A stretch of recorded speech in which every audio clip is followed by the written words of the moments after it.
So this episode is going to be called The Top 10 Ways to Market Your Business Online. So this is going to be a series I talk about going from 6 to 7 figures. So I'm probably going to change my theme from how much you earn based on the percentage wise to how to go from 6 to figures to 7 figures. So here's my top 10. I'm going to say ways to promote products. I'm not going to say market your business. So I'm going to say top 10 ways to promote a product. So number 1 is Facebook ads. And that's number 1. Why? Because Facebook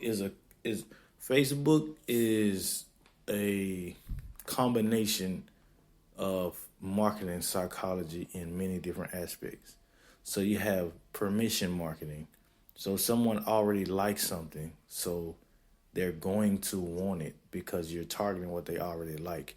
So you're not interrupting them. You're reducing the interruption. So you're reducing how much you're interrupting somebody. Meaning, if they like cats and you're showing them cats, then you have the permission to market them cats because they already like cats. But if you're marketing cats to people who hate cats and they hate animals in general, then that's bad. But you know that that's bad. So that's permission marketing, right? That's why Facebook, and I'm talking about in different aspects. So you even have design, you got video, you can market it with video, picture, you got leads, you got engagement, voting. It's just many aspects of Facebook. So that's why we put Facebook number 1. So number 2, we got SEO. So we put Facebook ads over SEO, which was hard to do, but it really wasn't that hard.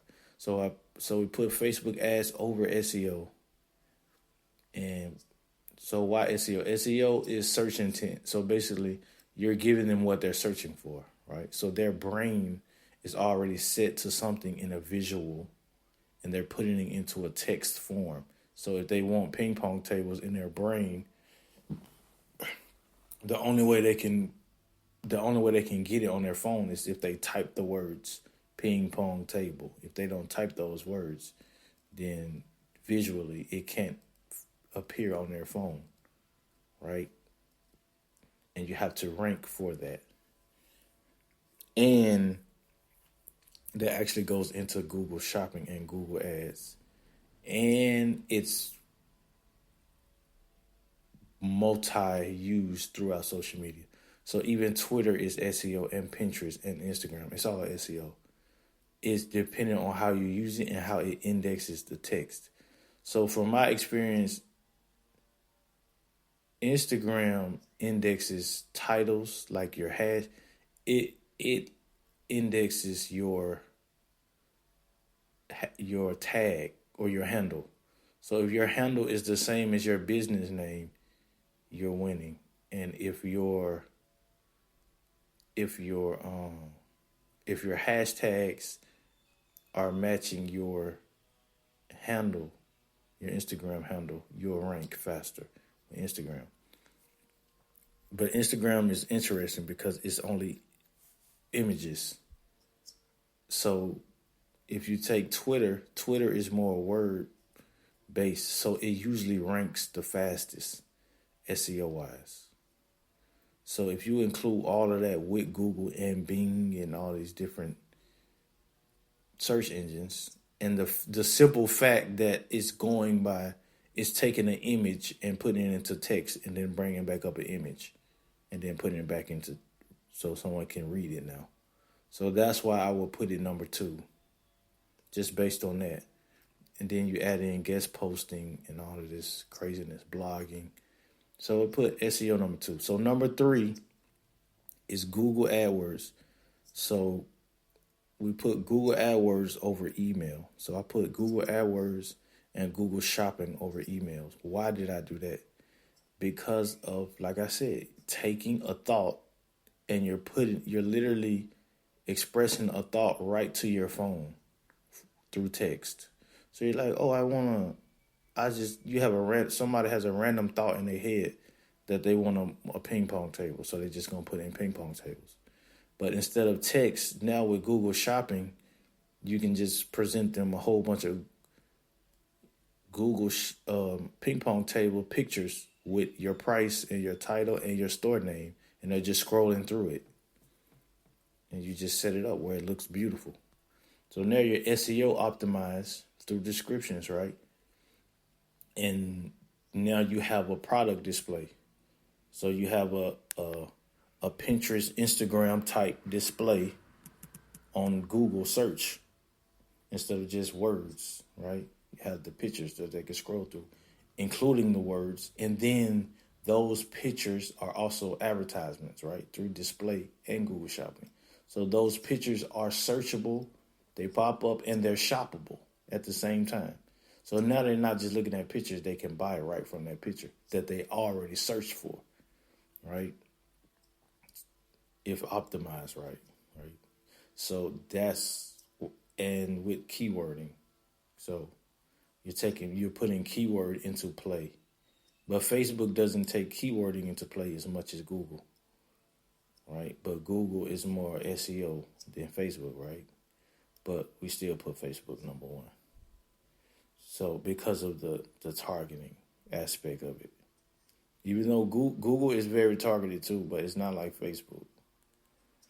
So number 4, we got email, right? So I put email over Google Shopping.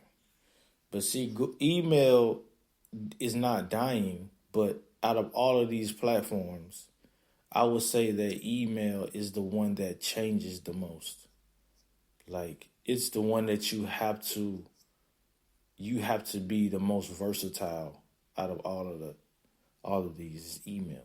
That's why a lot of people say it's dying, because you have to change the strategy so much, because it's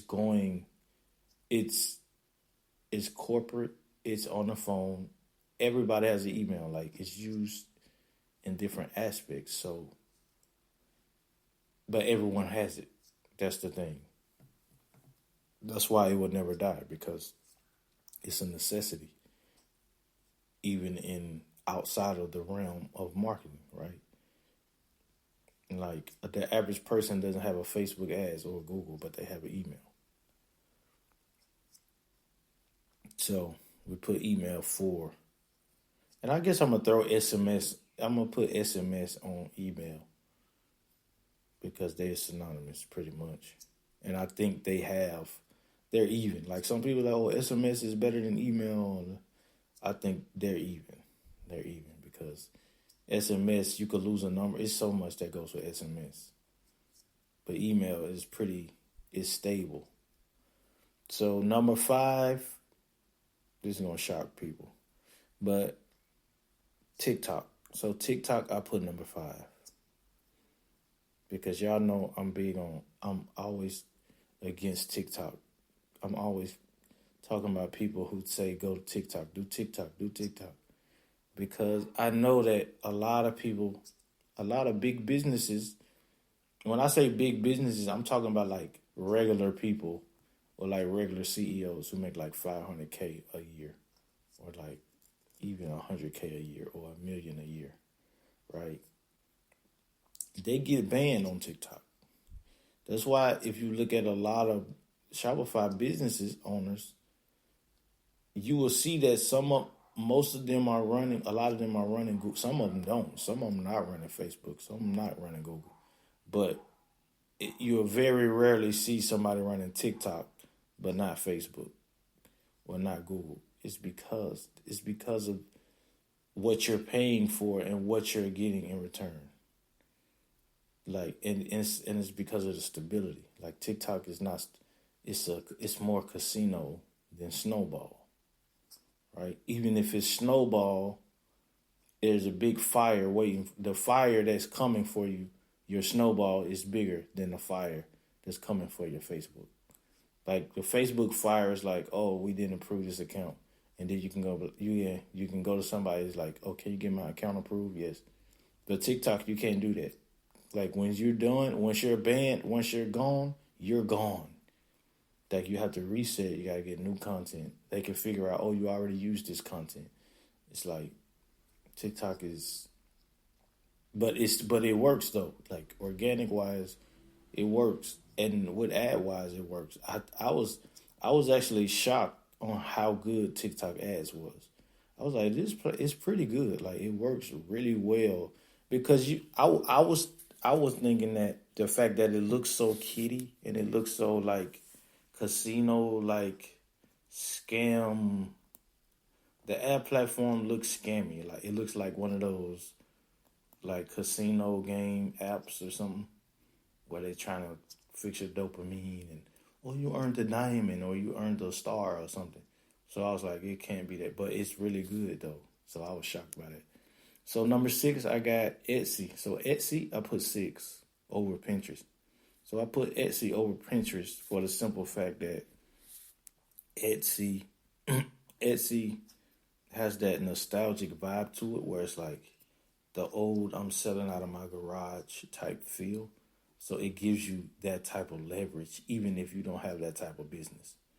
So you can use certain photos and certain mock-up images for Etsy, and you're like, oh, I'm gonna make it look more nostalgic, right? I'm gonna look like it's from the 80s or from the 90s, but you just made it today, right? And you use a certain image to make it give it that look, and you throw it on Etsy, and then you get a lot of likes and you get a lot of favorites just because of that. So you're playing on nostalgia, and you're benefited off of it, and people can buy right off of it, like, and it's safe. It has a payment process or everything. So I put Etsy 6. Remember, this is for products. So Etsy 6, 7.